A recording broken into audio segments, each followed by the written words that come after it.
Le bac est-il utile? C'est une question qu'on peut se poser aujourd'hui où on a l'impression que ce diplôme national français a perdu énormément de sa valeur. Faut-il passer le bac? Je vais essayer de répondre à cette question en vous donnant divers arguments.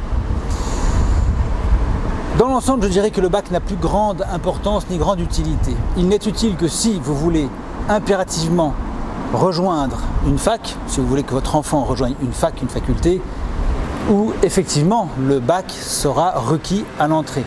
Ce sera également souvent nécessaire, voire indispensable, dans la fonction publique pour atteindre à certains échelons. On vous demandera ce diplôme à ce moment-là, qui est considéré comme la référence de base pour la France en général. Cependant, le bac ne présente plus aucun intérêt dès lors que vous voulez faire des parcours un peu plus sérieux et intéressants que cela. Nous disons souvent que la fac n'est pas une option à envisager pour votre enfant parce que la fac, c'est de l'enseignement public gratuit avec une qualité extrêmement basse qui ne vous assure pas, loin s'en faut, d'obtenir du travail. C'est plutôt en général une garantie d'aller droit vers la case chômage. Il y a très peu de bonnes facs en France et les meilleures facs en France sont très en dessous des meilleures facultés internationales. Donc de ce point de vue-là, courir après le bac pour entrer dans une grande école est une erreur à notre sens, puisque la plupart des grandes écoles vont demander autre chose que simplement le bac. Cela variera en général d'une école à l'autre, mais on retrouve des points communs dont nous vous avons parlé dans l'un de nos mails. Depuis que vous êtes inscrit, vous avez dû le recevoir. Nous disons que les écoles cherchent bien davantage la créativité, la capacité à travailler en commun avec d'autres personnes, donc le travail d'équipe, la capacité à travailler dans des délais impartis, la capacité à s'organiser, à prendre des initiatives. Ce sont des choses beaucoup plus importantes simplement qu'un bac qui ne représente pas grand-chose, d'autant qu'on sait très bien que des tas de gens qui n'ont pratiquement aucune instruction réussissent à avoir le bac, celui-ci étant extrêmement déprécié. Vous savez qu'on le donne pratiquement automatiquement. L'acte de présence des élèves se présentant au bac suffit pratiquement, puisqu'on a des exemples très clairs de ce que les copies sont avantageusement notées. Les gens qui devraient avoir 3 ou 4 se retrouvent avec des 8, 9, 10, 11. Pourquoi? Parce que le ministère tient absolument à affirmer que l'instruction en France progresse, que d'une année sur l'autre, il y a de plus en plus d'enfants instruits.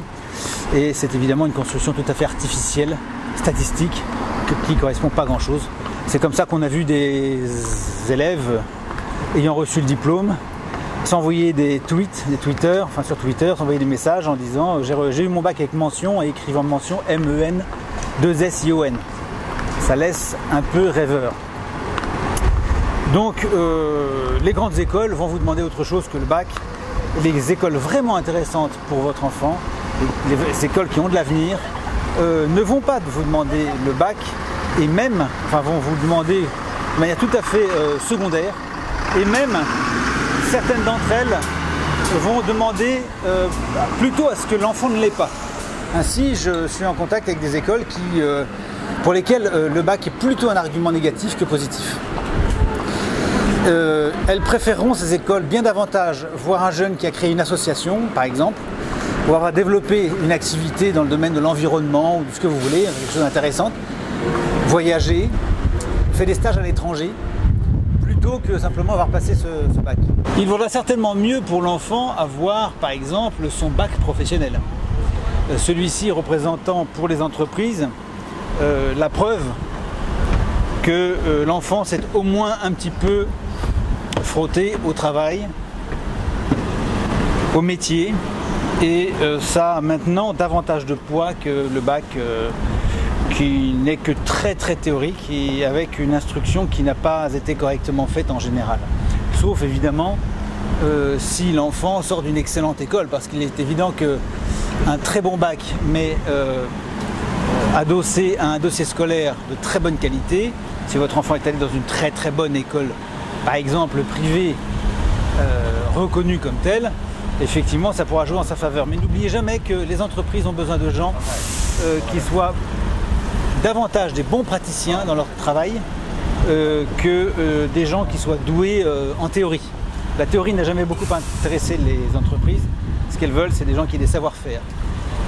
Et bien plus que ça, ce qui intéresse les entreprises, ce sont des vertus, ce qu'on appelait autrefois des vertus, telles que l'honnêteté, la capacité à travailler réellement, la capacité à apprendre, la patience. Parce que de toute façon, le postulant devra apprendre son métier dans l'entreprise. Il faudra qu'il apprenne, il faudra qu'il accepte de jouer le jeu et de s'investir au maximum.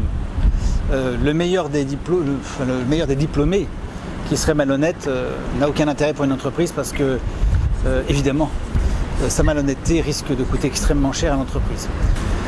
Donc attention à ne pas vous tromper d'objectif et savoir comprendre ce que les entreprises cherchent, ce que le marché désire, plutôt que d'avoir une vision un peu vieillie, un peu retardée, datant un peu des années 70, selon laquelle il faudrait à tout prix avoir des diplômes dans un monde qui a beaucoup évolué, dont la moitié des métiers n'existaient pas il y a 10 ans, et où on cherche davantage des gens avec des facultés de créer, de prendre des initiatives, d'avoir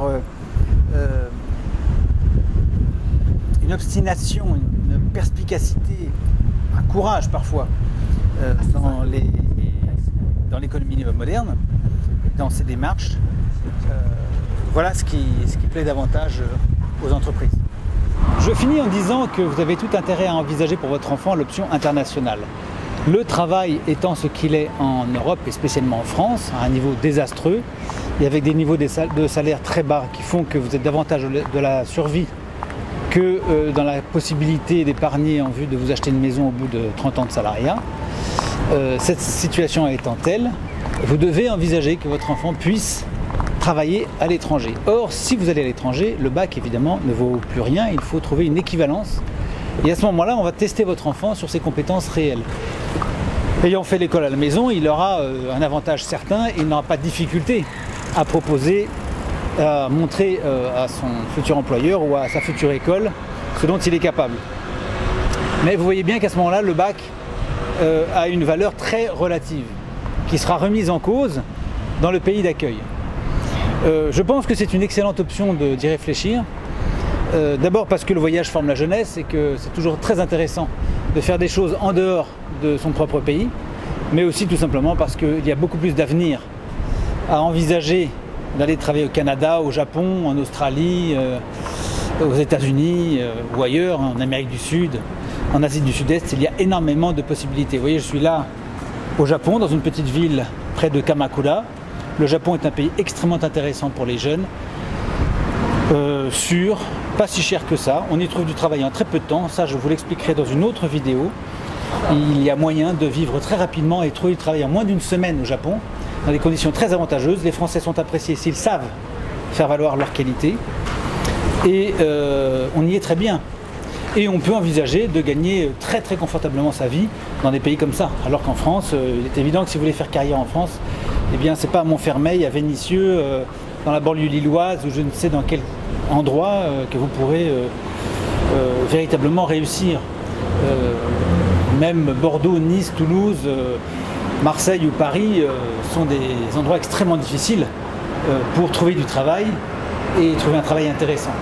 Il est certain de ce fait que l'apprentissage des langues étrangères, spécialement l'anglais, est indispensable.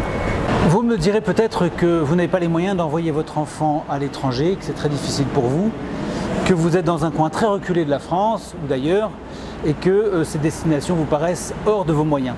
Eh bien détrompez-vous, aujourd'hui on peut envoyer son enfant à l'autre bout du monde très facilement et pour pratiquement rien, si ce n'est le prix du billet. Tout le reste, y compris l'hébergement, peut être pris en charge très facilement. Voilà, vous avez donc une réflexion là que je vous livre. Intéressez-vous à l'international, mettez de côté cette obsession de vouloir à tout prix un diplôme français qui n'aura pas forcément beaucoup de valeur ailleurs et envisagez de trouver pour votre enfant des destinations plus exotiques, plus intéressantes, qui lui apporteront beaucoup sur le plan culturel, intellectuel, qui amèneront évidemment d'autres modes de pensée. Pensez à faire apprendre, potasser des langues étrangères à votre enfant. C'est très important d'avoir une ou deux langues étrangères dans sa poche. Et avec ça, eh bien, votre enfant aura beaucoup plus de possibilités de réussir, de faire des choses intéressantes et de ramener à ses parents de très très belles expériences. Voilà, c'était Rémi depuis le Japon, il doit être 23 h. Je vais essayer de trouver un endroit où je vais pouvoir grignoter quelque chose et simplement boire un verre. Voilà, à très bientôt.